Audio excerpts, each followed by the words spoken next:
You're both here. Hi. I just ran down the hill. I miss you guys so much. I miss you too, JJ. Miss you too. It's really good to see you. Okay, before I start crying, why don't you tell us who you are, where you are, and what you do? Pete and Lindsey Richards, and we are underneath our magnolia tree. And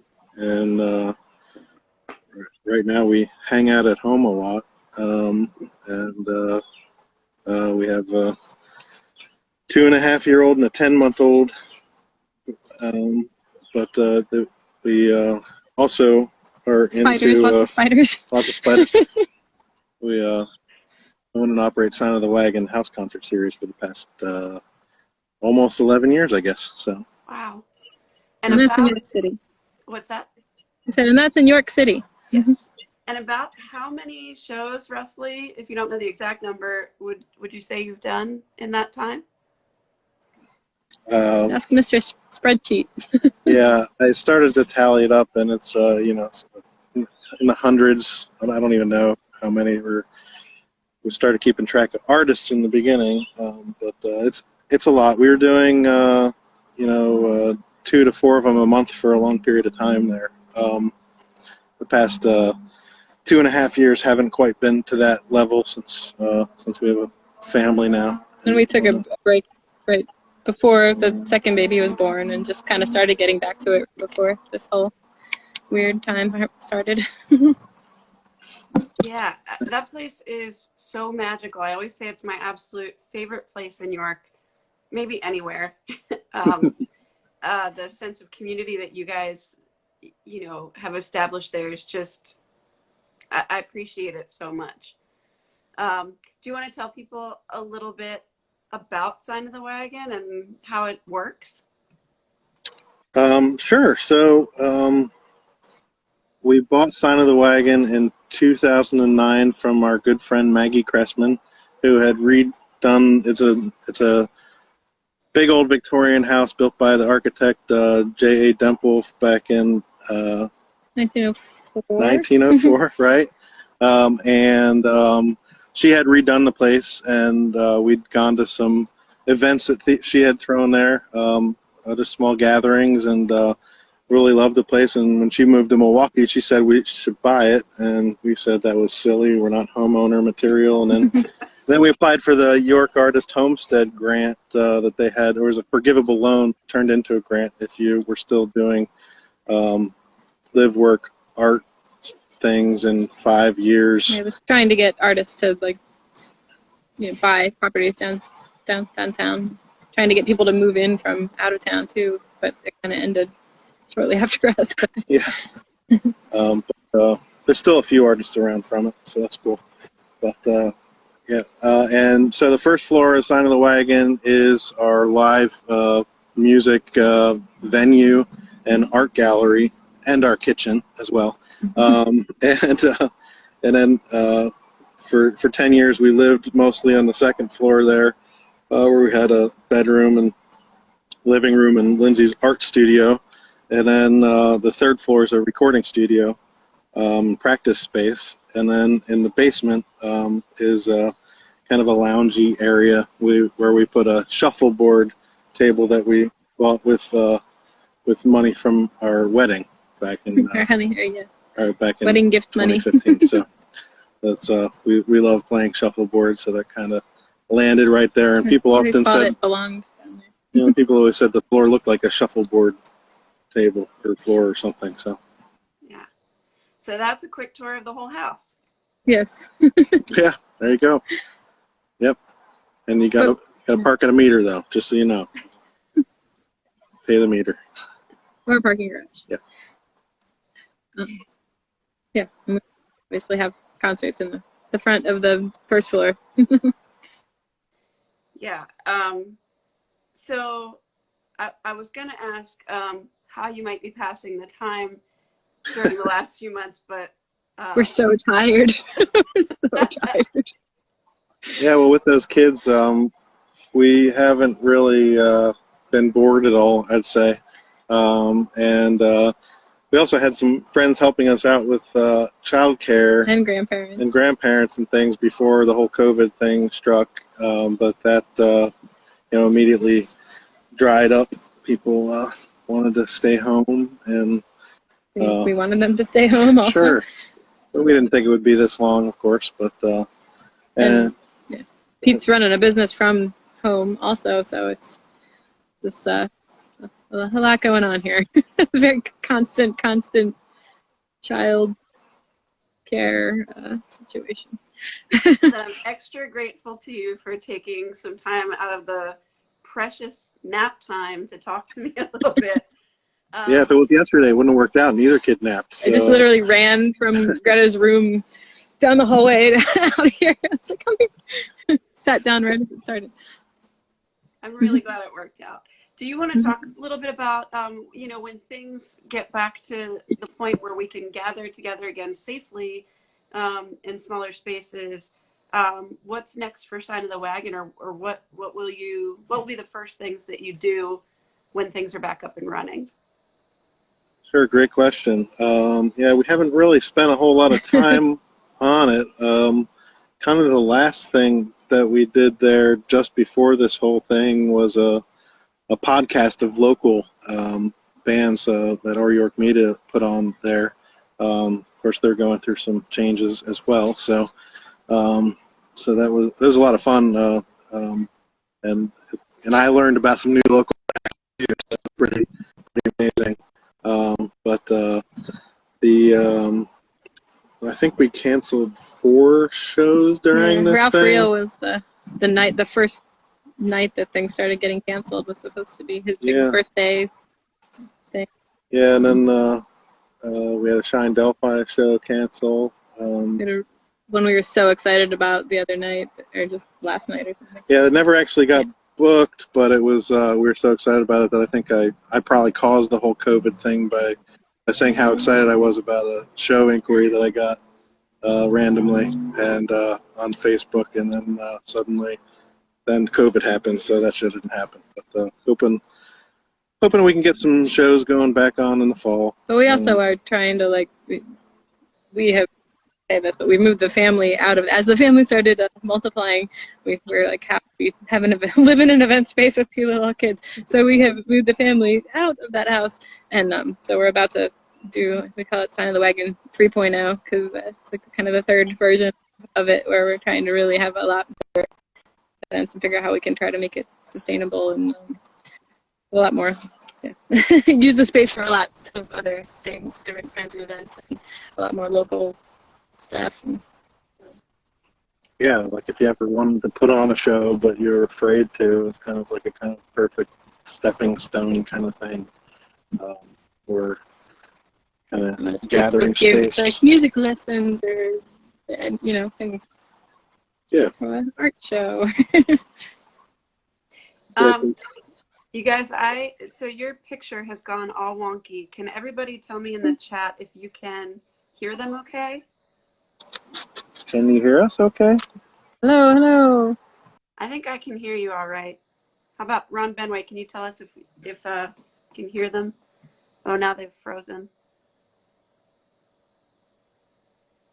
Okay, I don't know if you guys can hear me, but what you might want to do is go out and then come back in, and I'll patch you back in. Oh, can you hear us? Looks good. Hi. Back? Cool. Are we back? All right. Somebody dropped the Wi-Fi's. I don't know what happened, but we found 4Gs now, so we feel recently rich. So there you go. All right. I have been asking everybody too if you've gotten to listen to music at all, maybe with the kids, and if you have, what have you been listening to? Ruben wants to listen to Billie Holiday, "Ooh, What a Little Moonlight Can Do" over and over, and have dance parties to it. Oh. He calls it "Ooh, Ning Nang Nang." So that's a pretty common playlist item for us. And also, I think you gave him a book before he was born, something about All You Need to Know About Elvis Presley, a little board book. Yeah. And he asks for Elvis all the time. And some random thing will be on. He's like, "It's Elvis? It's Elvis, Mama?" Yeah, I think Vanderveer was on the other day, and he was like, "This Elvis, this Elvis." So tell Mark about that. Yeah. But what else are Amazing. we do? Yeah, I've been stuck on His Golden Messenger for a long time now. It's like my go-to playlist. I've been listening to a lot of that. Benji Hughes just re-released one of his non-digitized albums recently, so listen to that a bunch. Raylan Baxter, Yeah, and Mandolin Orange. Uh, And we obviously can't listen to vinyl here so easily with the little grabby maniac. So. we've lost a few needles to the Reuben, so But normally it would be right.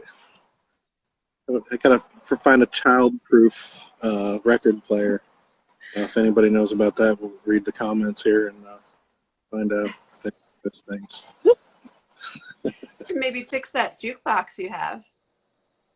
It works. Just the selectors don't work. Yeah, that's a good point. And I listen to all old stuff usually. Yeah. Things from before I was born. Yep.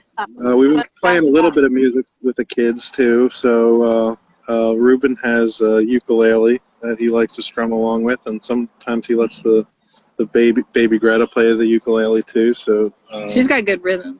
She likes the shakers. and we have a couple little hand drums too that they like to play.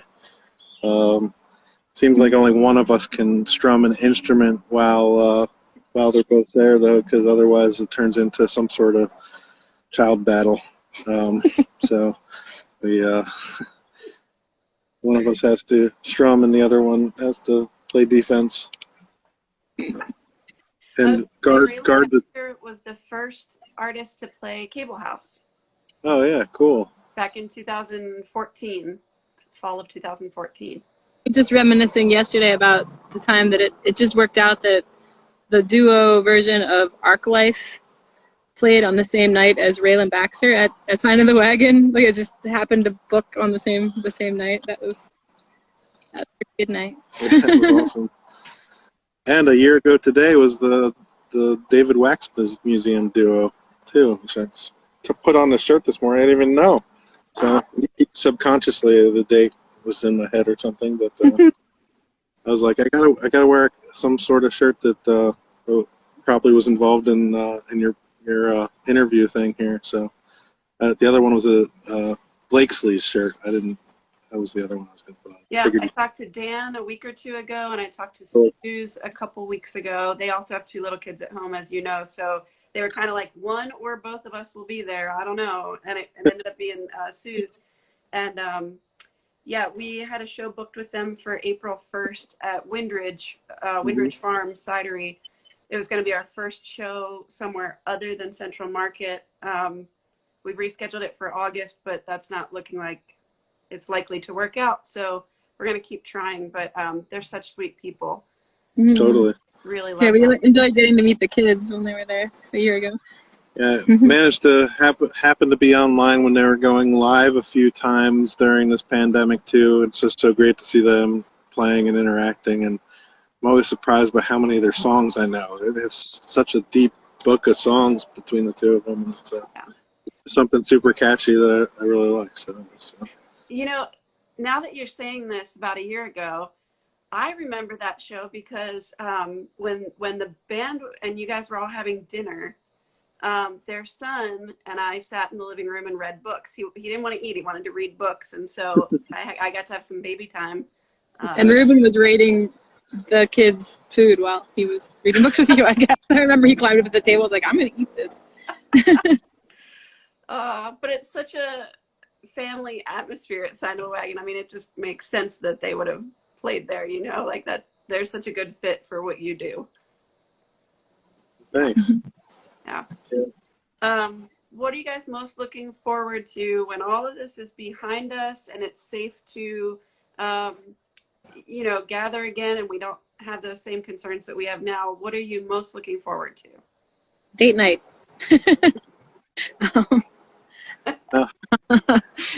Babysitters. Yeah, and I guess seeing hugging friends and seeing them in person and family and stuff. I mean, it seems like that's been pretty big detachment. You know, it's And for little kids too, to not be able to, like, we've seen my dad at least, and to be like, don't touch him, like, stay back. But we haven't even seen other grandparents since early March or February. yeah, and I think like Greta for like she's 10 months old. For 3 months of her life, like it's just been the three of us around her. So yeah, that's kind of. She was just starting to learn how to sit up the last time anybody saw her, and now she's almost walking. Like, she's standing up on things and kind of about creeping around. It's just really sad that we're the only ones that have seen that whole thing in person. But, Yeah.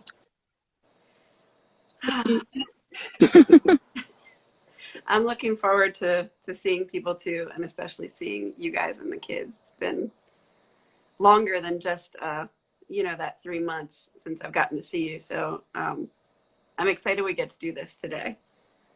I like the new glasses. Hey, thanks for noticing. A little bigger, and it's now that it's getting hot outside, I'm realizing I picked ones that there's a lot of plastic against my face. I've got the cheeks. I can't wear those. All right, well, tell us before we sign off, to kind of wrap things up, where people can go to find out about Sign of the Wagon, about what you guys do, how we can best support you and the things you care about. We have a website that's probably out of date, and there might be mention of First Friday after parties on there still. That was Sign of the Wagon 1.0. Yeah, and we have Facebook, I guess, and I think that gets posted to Twitter too. And we try to post Sign of the Wagon Instagram things, but we're not very good at that either. So social media is not necessarily our forte. We're even less good at it right now with all the constant kiddos. Yeah, but yeah, I'm not sure when things will start back up, but hope it's soon. It's strange. We used to get so many inquiries every week about people wanting to play a show. I think in the past 3 months we've gotten one inquiry. And it was like right in the thick of it too, and I was just like, oh. A little break from sifting through that, at least. Yeah. Yeah, the emails never stop. So this has been nice, but also weird. Definitely. Also, really looking forward to playing music again, because we had taken a break again before. We hadn't played a gig yet, and we were just starting to get the itch and thinking about where we were gonna play. Yeah. Yep. Anything else that you guys would like to say before we sign off? Well, it's great to see you, and I recognize some names popping by there I too. forget to look down there. Sorry if I can see you. Yeah, we've got Ron and Leah and Matt, who are down in Florida. Tuyet was here. Sally Steph. Nice. Anthony Steph. Masinski. I'm probably missing some people, but that's who's there most recently. Hi, everybody. And we do share these videos then on the Cable House Presents YouTube channel, so that then we can post them on Facebook, and we can tag and link to your Facebook page and whatever. Cool. Yeah. So, take care of each other and the people you're allowed to get near, and the people you aren't, too. Thank you so much for taking the time, especially out of nap time. Anybody who's watching, I have one last interview of this 12-week series. This will be the 73rd person I've talked to. It's coming up at 4 o'clock, and it's Jay Sweet, executive producer of Newport Folk and Jazz Festivals. I'm really excited about that conversation, especially since so many of these conversations have referenced Newport, or the people I've met through Newport or people I've talked to. So it seems like a nice way to wrap it up. Definitely. That sounds really cool. Hope nap time lets us watch it. Oh, that would be cool. Well, thank you again, and I love you guys so much, and I can't wait to see you in real life sometime, hopefully before too long. Love you too. Love you too. Thank you for doing what you do. Yeah, Thank keep it you up. for doing what you do. Bye, Bye-bye. everybody. Bye.